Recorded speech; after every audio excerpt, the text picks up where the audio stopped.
નમસ્કાર. દિવસભરના તાજા સમાચારોમાં તમારું સ્વાગત છે. તમારી સાથે હું છું પિનલગીરી ગોસ્વામી. સમાચારો વિસ્તારથી જાણીએ એ પહેલા મહત્વના સમાચારો ઉપર એક નજર. સૌથી મોટા સમાચાર સામે આવી રહ્યા છે અમદાવાદથી. 69 વર્ષના શિક્ષક સાથે શિક્ષકોએ તોછડાઈભર્યું વર્તન કર્યું. અમદાવાદ ઘાટોલડિયા વિસ્તારમાં આવેલી આઈડીપી શાળામાં એક 69 વર્ષના શિક્ષક સાથે થયેલા વર્તને સૌને ચોંકાવી દીધા છે.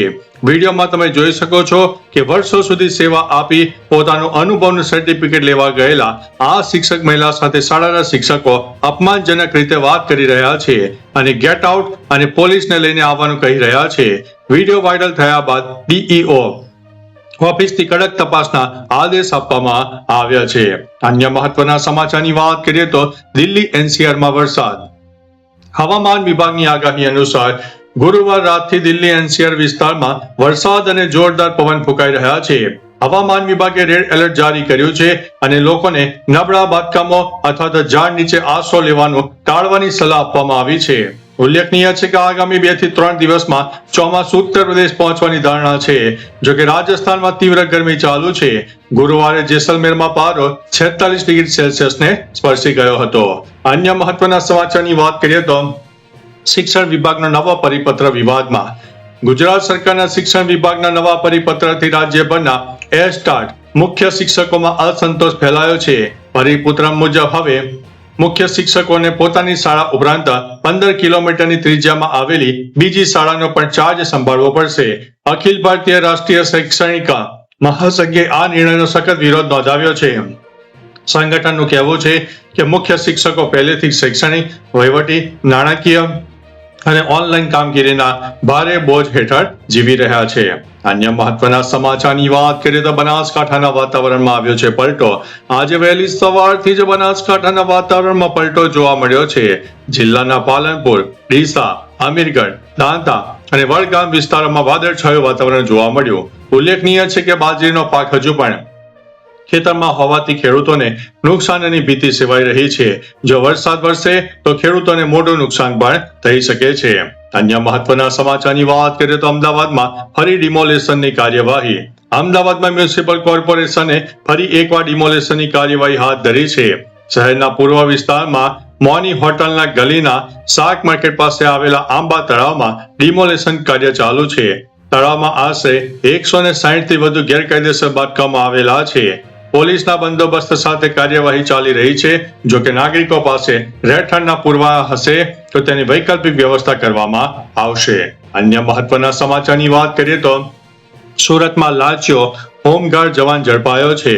સુરતમાં વર્ષ 2018ના લાંચ કેસમાં હોમગાર્ડ જવાન શિવાજી ઉર્ફે શિવા ગોરખ ઉગલેની ધરપકડ કરવામાં આવી છે. મહિલાના પ્રોહિબિશન કેસમાં તેણે પરિવાર પાસેથી 10,000 રૂપિયાની લાંચ માંગી હતી અને ન આપતા ધરપકડ કરવાની ધમકી પણ આપી હતી. મહિલાના પુત્રએ સમગ્ર વિસ્તારમાં ગુપ્ત રીતે મોબાઈલમાં રેકોર્ડ કરીને એસીબીને સોંપી દીધી. એફએસએલના વોઇસ સ્પેક્ટ્રોગ્રાફી ટેસ્ટમાં અવાજ મેચ થતા તેની સામે પુરાવા વધુ મજબૂત બન્યા છે. અન્ય મહત્વના સમાચારની વાત કરીએ તો રાજકોટમાં ફરી ડિમોલેશનની તૈયારી. રાજકોટ મહાનગરપાલિકા દ્વારા વધુ એક ડિમોલેશનની કાર્યવાહી હાથ ધરવાની પ્રક્રિયા શરૂ કરવામાં આવી છે.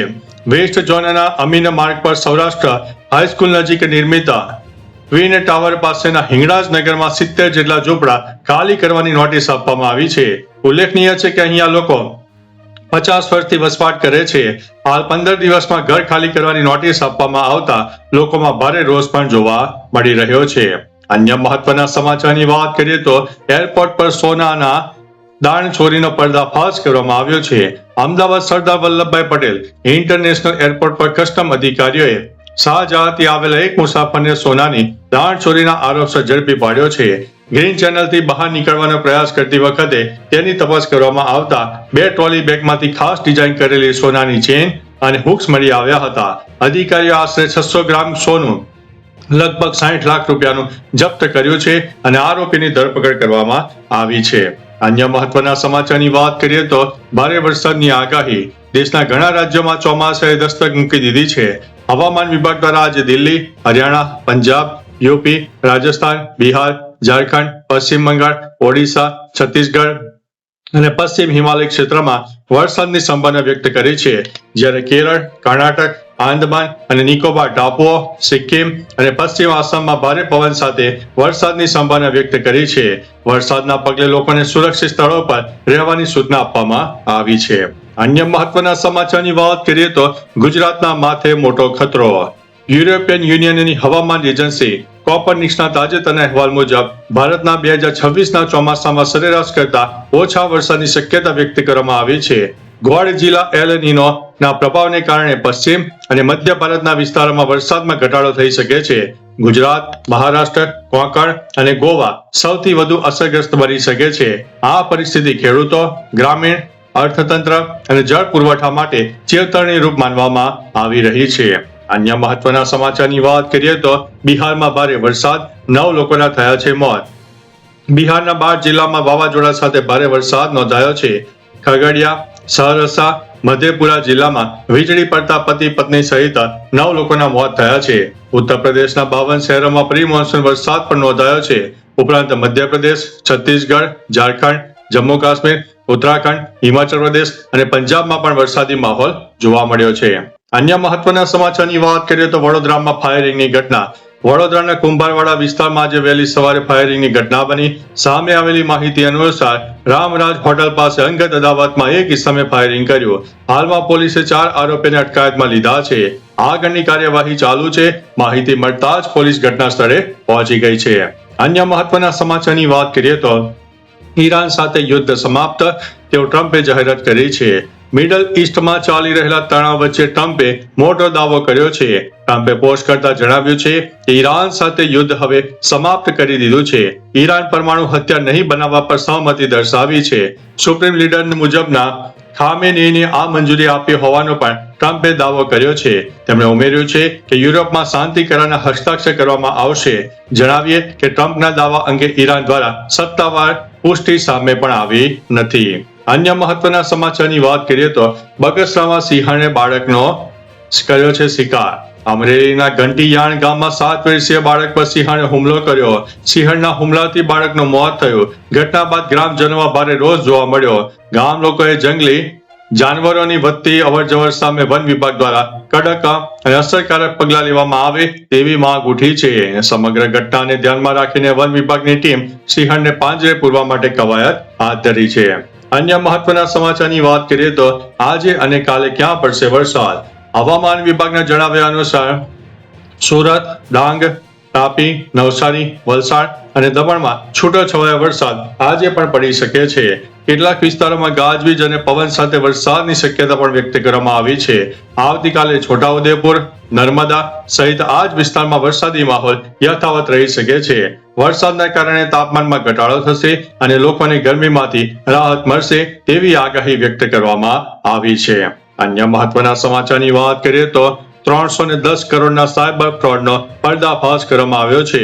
જૂનાગઢ રેન્જ ડીઆઈજીપી અને ગીર સોમનાથ પોલીસ વડાના માર્ગદર્શન હેઠળ સાયબર ક્રાઇમ પોલીસે ઓપરેશન મ્યુલ હન્ટ 2.0 અંતર્ગત વેરાવળમાં મોટા આંતરરાજ્ય સાયબર ફ્રોડ નેટવર્કનો પર્દાફાશ કર્યો છે. પોલીસે બેંક ખાતા ભાડે આપીને ઠગાઈમાં મદદ કરનાર 5 આરોપીઓની ધરપકડ કરી છે. તપાસમાં બેંક ઓફ ઇન્ડિયા અને કેનરા બેંકના ખાતાઓ મારફતે કુલ 310 કરોડ રૂપિયાની વધુના શંકાસ્પદ ટ્રાન્ઝેક્શન સામે પણ આવ્યા છે. અન્ય મહત્વના સમાચારની વાત કરીએ તો હળવદની રબર ફેક્ટરીમાં ભીષણ આગની ઘટના બની છે. હળવદ તાલુકાના કોઈબા ગામે ટાયર માટેનું રબર બનાવતી ફેક્ટરીમાં ભીષણ આગ લાગવાની ઘટના બની, જેના કારણે વિસ્તારમાં ભારે ધુમાડો અને દહેશત ફેલાઈ ગઈ. આગની ગંભીરતા વધતા તંત્ર દ્વારા મેજર કોલ જાહેર કરવામાં આવ્યો. હળવદ, મોરબી, ધાંગધ્રા અને સુરેન્દ્રનગરની ફાયર ટીમોને તાત્કાલિક સ્થળે બોલાવવામાં આવી. અનેક ફાયર વાહનો આગ પર કાબુ મેળવવાનો પ્રયાસમાં લાગી ગયા હતા. અન્ય મહત્વના સમાચારની વાત કરીએ તો અક્ષય કુમારે વેલકમ ટુ ધી જંગલ માટે કેટલી ફી લીધી છે. વેલકમ ટુ ધી જંગલ નું ટ્રેલર રિલીઝ થતા મુંબઈમાં ભવ્ય ઇવેન્ટ યોજાઈ ગઈ, જેમાં ફિલ્મના અનેક કલાકારો હાજર રહ્યા. અહેવાલો અનુસાર અક્ષય કુમારે આ ફિલ્મ માટે 1.7 કરોડ રૂપિયા ફી લીધી હોવાની ચર્ચા પણ ચાલી રહી છે, પરંતુ તેણે સ્પષ્ટતા કરી છે કે આ આંકડો ખોટો છે. અક્ષયે જણાવ્યું છે કે ફિલ્મ તેની માટે ખાસ છે કારણ કે તે કહાની નીરજ વોરાએ લખી છે અને તે પ્રિયદર્શન અથવા તો અન્ય દિગ્ગજોથી ઘણું શીખ્યો છે. અન્ય મહત્વના સમાચારની વાત કરીએ તો સેનાનો અંધાધૂંધ ગોળીબાર, જેમાં 16 થયા છે મોત. પાકિસ્તાન અધિકૃત કાશ્મીર એટલે કે POK ના રાવલકોટમાં મોંઘવારી, વીજ દરોમાં વધારો અને મૂળભૂત અધિકારો માટે શાંતિપૂર્ણ પ્રદર્શન કરી રહેલા લોકો પર પાકિસ્તાની સેના અને રેન્જર્સે અંધાધૂંધ ફાયરિંગ કર્યું. ઈદગાહ મેદાનમાં થયેલા આ હુમલામાં 16 પ્રદર્શનકારીઓના મોત થયા છે અને 37 થી વધુ લોકો ઘાયલ થયા છે. 5 જૂનથી ચાલી રહેલા આ આંદોલનમાં અત્યાર સુધીમાં 53 નાગરિકોએ જીવ ગુમાવ્યા છે. અન્ય મહત્વના સમાચારની વાત કરીએ તો ઇન્ડિગો ફ્લાઇટનું ઇમરજન્સી લેન્ડિંગ. અમદાવાદથી દિલ્હી જતી ઇન્ડિગો ફ્લાઇટ 6E2111 નું લખનઉ એરપોર્ટ પર સવારે 11:15 ઇમરજન્સી લેન્ડિંગ કરવામાં આવ્યું. હવામાં ફ્લાઇટના ટોયલેટમાંથી બોમ્બની ધમકીભર્યું ટિશ્યુ પેપર મળી આવતા ખળભળાટ મચી જવા પામ્યો છે. સુરક્ષા એજન્સીઓએ તુરંત જ વિમાનના તમામ 180 મુસાફરો અને સામાનને નીચે ઉતારીને સઘન ચેકિંગ હાથ ધરવામાં આવ્યું. જો કે 1 કલાકની તપાસ બાદ કોઈ શંકાસ્પદ વસ્તુ ન મળતા તંત્રએ રાહતનો શ્વાસ લીધો છે. અન્ય મહત્વના સમાચારની વાત કરીએ તો ટ્રેન ઉપર પથ્થરમારો. ઉત્તર પ્રદેશના ફિરોજાબાદમાં લખનઉથી દિલ્હી આવી રહેલી સ્વર્ણ શતાબ્દી એક્સપ્રેસના એક કોચ પર પથ્થરમારો થયો. ઘટનામાં કોચનો બારીનો કાચ તૂટી ગયો. સદનસીબે કોઈને પણ ઈજા પહોંચી નથી. જણાવીએ કે ટ્રેનમાં RSS પ્રમુખ મોહન ભાગવત પણ મુસાફરી કરી રહ્યા હતા. ઘટનાની તમામ જાણ કરાતા પોલીસે હાલમાં એક શંકાસ્પદ વ્યક્તિની અટકાયત કરી છે અને પૂછપરછ હાથ ધરવામાં આવી છે. અન્ય મહત્વના સમાચારની વાત કરીએ તો ઓલા ઇલેક્ટ્રિક સામે ગ્રાહકની જીત. અમદાવાદના એક ગ્રાહકને ખામીયુક્ત ઓલા S1X પ્લસ ઇલેક્ટ્રિક સ્કૂટર વેચવાના મામલે જિલ્લા ગ્રાહક તકરાર નિવારણ પંચે ઓલા ઇલેક્ટ્રિક સામે ચુકાદો આપ્યો. પંચે કંપનીને સ્કૂટરની કિંમત અને RTO ચાર્જ સહિત 1.05 લાખ રૂપિયા 9% વ્યાજ સાથે પરત કરવા આદેશ આપ્યો છે. ઉપરાંત માનસિક હેરાનગતિ બદલ 40,000 રૂપિયા અને કેસ ખર્ચ પેટે 10,000 રૂપિયા ચૂકવવાનો પણ નિર્દેશ કર્યો છે. ગ્રાહકે ખરીદી બાદ નબળી સર્વિસ અંગે પણ ફરિયાદ નોંધાવી હતી. તો ચાલો મિત્રો, ફરીથી દેશ અને દુનિયાના સુપરફાસ્ટ સમાચાર લઈને મળતા રહીશો. ત્યાં સુધી અમને રજા આપશો. નમસ્તે.